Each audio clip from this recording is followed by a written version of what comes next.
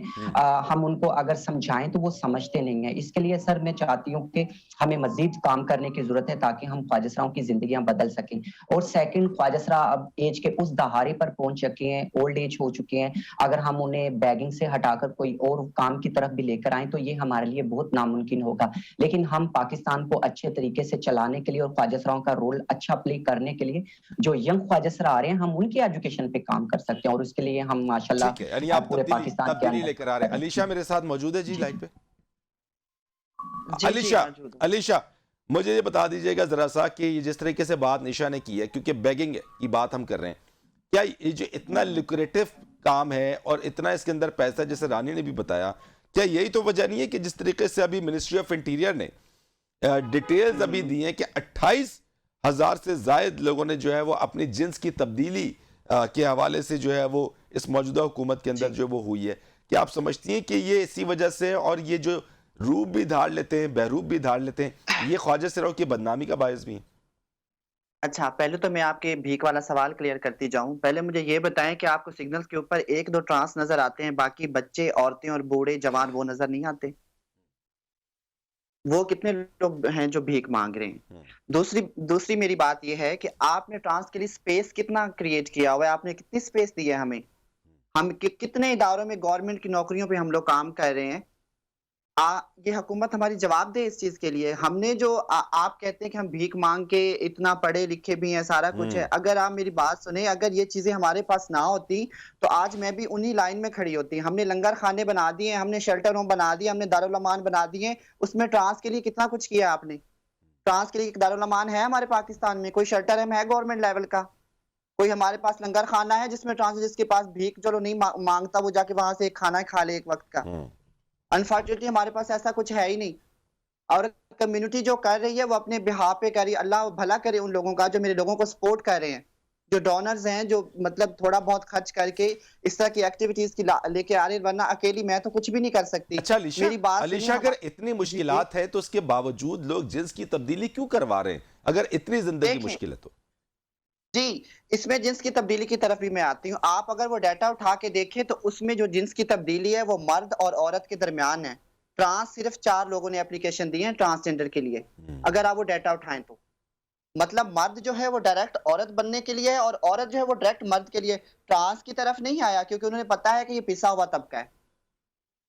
پہلے تو ہمیں اس ڈیٹا کو کریکٹ کرنا ہوگا صحیح کہ ٹرانس، ہاں جی، کہ ٹرانسجنڈر پرسنز کی طرف کتنے بندے آئے یا کتنی عورتوں نے اپلیکیشن دی ہیں. یہ تو ہم لوگ اپنے عورتیں اور مرد آپس میں جنگ لڑ رہے ہیں یہ والی. تو اگر آپ یہ ڈیٹا اٹھا کے دیکھیں گے تو میں تو خود شاکڈ ہو گئی تھی جب میں نے یہ نیوز پڑھی اور اس کے بعد پھر جب میں نے اس کی ڈیٹیل دیکھی تھی. تو مطلب اس میں جن لوگوں نے یہ اپلیکیشن دی کہ ہم ٹرانسجنڈر بننا چاہتے ہیں تو وہ صرف 4 لوگ تھے، باقی سارے عورت اور مرد کے خانے میں بٹے ہوئے ہیں. اس میں ہماری کمیونٹی کا کوئی قصور نہیں ہے، نہ ہی ہماری کمیونٹی کے کچھ لوگ ہیں اس میں. کیا وہ بدنامی کا باعث بن رہے ہیں آپ کی کمیونٹی کے؟ دیکھیں بدنامی کا باعث تو ہوتے ہیں، ظاہر ہے بلیک شیپ ہر جگہ ہوتی ہے، لیکن اتنا بڑا بلیم جو میری کمیونٹی کے اوپر لگایا جاتا ہے نا، جنس کی تبدیلی والا اور یہ والا، یہ سب چیزیں گورنمنٹ کو نظر آ رہی ہیں. ڈیٹا جو ہوتا ہے آخر انٹیریئر منسٹری کے پاس آیا تو انہوں نے اس کی چھان بین کیوں نہیں کی؟ انہوں نے پوچھا کیوں نہیں ان مردوں سے جو عورت بننا چاہتے ہیں؟ میں نے کبھی کہا ہے کہ میں عورت بننا چاہتی ہوں؟ میری اپنی پہچان ہے، مجھے اللہ نے تخلیق کیا ہے مردوں اور عورتوں کے درمیان، تو میری اپنی پہچان ہے. نشا بیٹھی ہے، رانی بیٹھی ہے، میں رانی کو آفر پیش کرتی ہوں کہ کیا وہ ایک مرد یا ایک عورت کا روپ دھارے گی؟ کبھی نہیں دھارے گی. کیونکہ ٹرانسجنڈر پرسن کا مطلب ہی یہ خواجہ سرا، مطلب اللہ کی تخلیق ہوں میں تیسری جنس ہوں. مجھے تو ضرورت ہی نہیں ہے کہ میں ایک مرد بنوں یا میں ایک عورت بنوں. پھر میرا وجود کہاں جائے گا؟ ٹھیک ہے، میرا لاسٹ سوال ہوگا آپ سے یا نشا سے بھی اور رانی سے بھی کہ یہ جو آپ کی کمیونٹی کے اگینسٹ میں وائلنس اور یہ جو مائنڈ سیٹ ہے، اس کے لیے کیا شارٹ جواب دیجیے گا؟ کیا کرنا چاہیے؟ کن چیزوں کی ضرورت ہے کہ لوگوں میں ایکسیپٹنس آئے، وائلنس میں کمی آ سکے؟ کیا کرنا ہوگا اس کے لیے؟ نشا آپ کا جواب اس کے اوپر کیا ہے؟ سر جو ہمارا لا بنا ہے 2018 میں ایکٹ ہے، میں چاہتی ہوں کہ اس پر امپلیمنٹ کیا جائے. ٹرانسجنڈرز کے لیے جو جاب کوٹا سسٹم ہے اس پر ورک کیا جائے اور ایجوکیشن دی جائے. خواجہ سراؤں کے لیے ریزرو سیٹس ہوں ایجوکیشن کے لیے، اور ان کے لیے ایجوکیشن انٹرنیشنل لیول پر اور نیشنل لیول پر فری کی جائے تاکہ خواجہ سراؤں میں اویئر ہو سکے اور یہ اچھا مقام پا سکے. ٹھیک ہے رانی، یور کمنٹس اوور اٹ. حکومت کو جو ہے اسٹرگل کرنا چاہیے، خواجہ سراؤں پر جو ہے جو انہوں نے کام ورک کیا ہے اس پہ عمل درآمد ہونا چاہیے. لیکن عام لوگوں کا بھی مائنڈ سیٹ چینج ہونا بالکل چینج ہونا بہت زیادہ ضروری ہے. ویسے ہوگا جب حکومت اقدام اٹھائے گی تو انفارچونیٹلی کہ یہ بھی مائنڈ چینج ہو جائے گا عام عوام کا بھی، کیونکہ قوانین تو ریاست نے بھی ڈیفائن کیے اور مذہب نے بھی ڈیفائن کیے ہوئے نا. بالکل لوگوں میں ایکسیپٹنس اور کیونکہ جو وائلنس ہے وہ تو لوگوں کی طرف سے. بالکل ایسے ہی ہے.